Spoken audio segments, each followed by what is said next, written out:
कधीपर्यंत करायचे?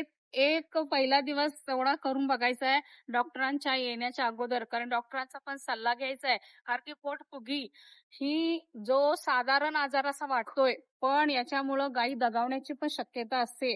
त्यामुळं आपल्या डॉक्टरांचा सल्ला सुद्धा घ्यायचा आहे.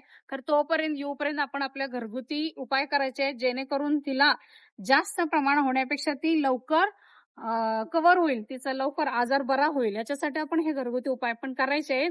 त्याच्यामुळे दोन्हीच्या मुळे ती आपली गाय वाचेल याच्यासाठी. तर बघा, की आपण ज्यावेळेला अशी एक लिंबाची काठी घेऊन तिला मोरकी आपण गायींना कसं मोरकी बांधते तसं मोरकी बांधून तिच्या तोंडात बांधून दिली मोरकीसारखी लिंबाची काठी, तर तिच्या त्या क्रियेला, त्या बांधलेल्या ह्याला, त्याच्यामुळं ती गाय आपली रवंथ करते. रवंथ करते चांगलं, तिचं रवंथ प्रक्रिया होते चांगलं. तर त्याच्यामुळे सुद्धा पोटफुगीला आराम होते. लिंबाची काठी अशी मोरकीसारखी बांधून द्यायची.